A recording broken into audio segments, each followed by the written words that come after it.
আল্লাহুম্মা বারিক লানা ফি রাজাব ওয়া শাবান ওয়া বাল্লিগনা রমাদান। আমিন। আজকে যারা রজব মাস পাইলেন, সামনে আসতেছে শাবান মাস, তারপরে আসছে কি রমজান মাস। তিনটা মাসই খুব গুরুত্বপূর্ণ। আমি আসলে সবার আলোচনা শুনি নাই, তারপরও আমার প্রেক্ষাপটে মাসের চাঁদের সাথে সামঞ্জস্য রেখে আমি আলোচনা ঢুকতেছি। তাহলে তিনটা মাস, বলুন কয়টা মাস? রজব, শাবান, রমাদান। এই তিনটার মধ্যে সর্বশ্রেষ্ঠ মাস কোনটা? এটা আপনারা দলিল ছাড়া মানতে রাজি আছেন তো? ইনশাআল্লাহ দলিল লাগবে না তো? আমার এলাকা বন্ধু, তুমি বুঝি কষ্ট পাও? বন্ধু, তোমার মধ্যে আমি তো ছোটরা দেব না গো বন্ধু। আমি রজব, তুমি শাবান মাসটা নিলা বন্ধু, তোমার উম্মতরে জানায়া দাও আমি আল্লাহ রজব শাবান থেকে আরো সর্বশ্রেষ্ঠ মাস রমজান আমি তোমার উম্মতরে দান করে দিলাম। জোরে জোরে কন্যা সুবহানাল্লাহ। বাবা, রজব শাবান গেলেই আসতেছে রমজান, যে রমজান মাস জান্নাতের দরজা খোলা থাকে। বলুন কিসের দরজা? আজকে যেরকম জান্নাতের বাগানের দরজা খোলা না বন্ধ? খোলা। আপনারা যেভাবে আসছেন, আপনাদের জন্যই তো আমার আল্লাহ জান্নাতের দরজা খোলা রাখবে। অথচ এই মেরাজের চাঁদে আমার নবী কোথায় গেছে? আল্লাহর বাড়িতে। বলুন কার বাড়িতে? সুবহানাল্লাযী আসরা বিআবদিহি লাইলাম মিনাল মাসজিদিল হারাম ইলাল মাসজিদিল আকসা। আল্লাহ বলতেছে, বন্ধু আমি তোমাকে কাবা হাতিম থেকে মসজিদুল আকসা থেকে আমি তোমাকে রাত্রের কিছু অংশ, লাইলা মানে লাইলুম রাত্র, লাইলাম তো রাত্রের কিছু অংশের ভিতরে আমি তোমাকে এমন জায়গায় নিলাম, 7 আসমান, আরশ, কুরসি, লৌহ কলম, সিদরাতুল মুনতাহা সব কিছু ঘুরায় আবার অল্প সময়ের ভিতরে তোমার আবার জাগাত পৌঁছায় দিলাম। এটার নাম হলো মেরাজ। জোরে জোরে কোন সুবহানাল্লাহ। এখন বলেন, কোন নবীর পক্ষে সম্ভব না, কিন্তু আমাদের নবীর পক্ষে সম্ভব কিনা? কারণ যে নবীর হাতের ইশারা চাঁদ কয় টুকরা জানিয়েছি? বলেন কয় টুকরা? আপনারা দেখেন নাই, তারপরও মানতে রাজি আছেন তো?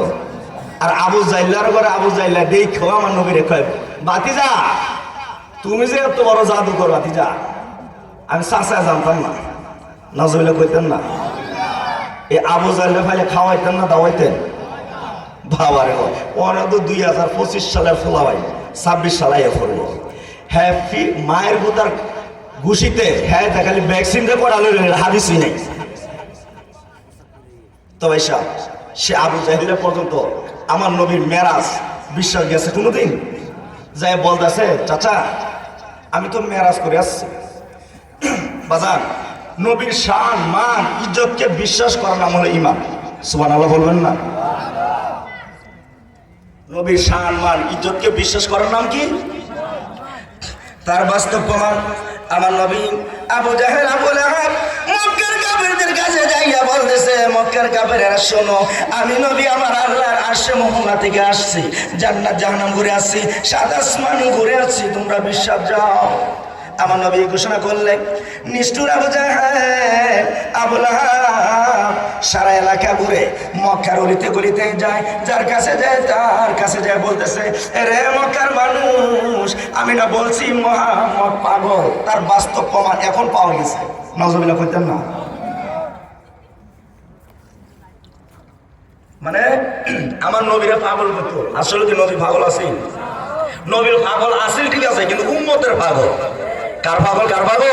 উম্মতের পাগল। আরে নবীর প্রেমের পাগল যারা, প্রেমে খেলা খেলে, হায়রে নবীর প্রেমের পাগল যারা, নবীর প্রেমে বাস করনি দন্ত পেলে, নবীর প্রেমের পাগল যারা, প্রেমে খেলা খেলে, হায়রে নবীর প্রেমের পাগল যারা।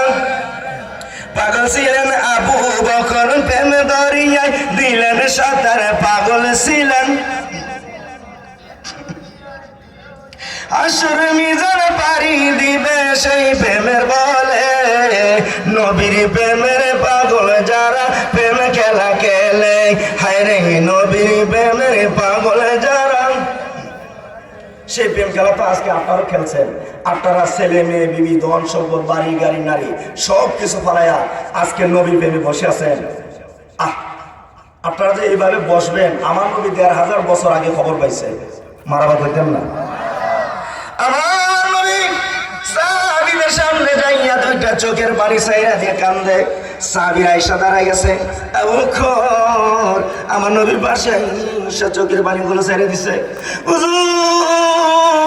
হুজুর গো, এই চোখের পানি কিসের জন্য ফলাইতেছেন? কার ব্যথায় কাঁদতেছেন? ইয়া রাসূলুল্লাহ, আমি আবু বকরকে বলুন, আমি আবু বকর দরকার হলে জীবন দিব, তারপরও রাসূলের চোখের পানি ছাড়তে দিব না। আমার নবী বলে, আবু বকর রে, আজকে চোখের পানি জীবন দিয়েও নবীর চোখের পানি বন্ধ হবে না।